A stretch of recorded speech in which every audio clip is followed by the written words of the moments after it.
Welcome to Golf Magazine's Club Test 2014 at World Golf Village Resort in St. Augustine, Florida. My name is Rob Sauerhaft, and with me today to talk about putters and wedges are Alex Shee, Rich Bernstein, and Jeff McKinney. Let's start initially with putters. Alex and Rich had an opportunity to sample the putters this week. What were your overall impressions? I tested the blade putters this week, and what I found is that almost all the blade putters this week have some sort of groove, some sort of milling on it, and then these manufacturers really paid attention to how easy it is to get the ball start rolling. Most of these blade putters will have inserts now and also have grooves, and these grooves really grab onto the ball and then they start the forward roll pretty instantaneously, whereas before, when it was pretty much a shiny blade, the ball tends to skip a little bit and then start it rolling. It's a very, very big improvement. Rich, you tried the large mallet putters. What was your takeaway? Yes, what I really appreciate with the large mallet putters is with them, they have a lot of alignment aids, both in terms of it may be striping, it may be dots, and I think it helps me to put a better stroke on the ball. Now, one thing about the large mallet putters is they, in theory, are more forgiving, they're a more stable club. Have you noticed that this week? I have. That's one of the other things that I really like about them. They're a larger headed putter, and with that, they have a lot of extra weighting. At times, I'm hitting the ball not perfectly on center. Shocking.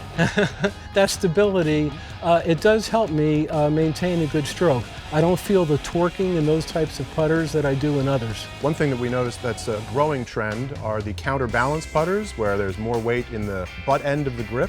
Let me start with you, Alex. What did you find with them?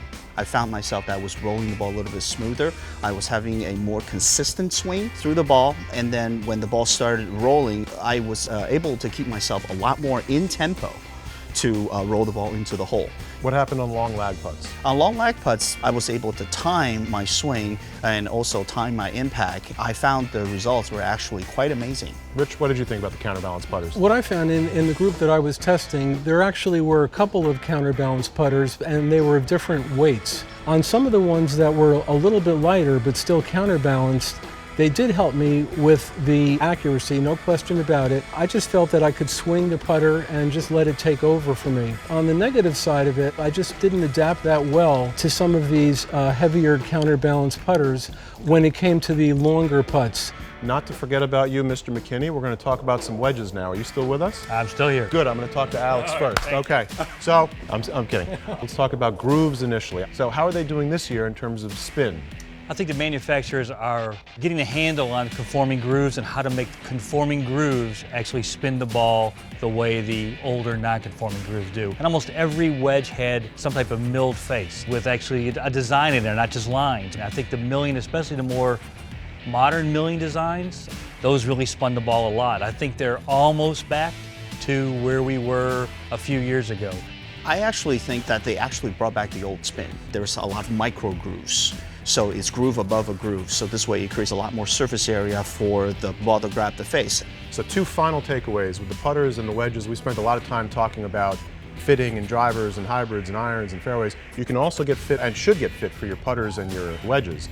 Obviously, in terms of the wedges, you need to learn what your attack angle is, and that'll determine what kind of a grind you need. In terms of the putters, if you can have somebody measure your loft, length, and lie, that will get you much closer to getting into the proper putter for you as well.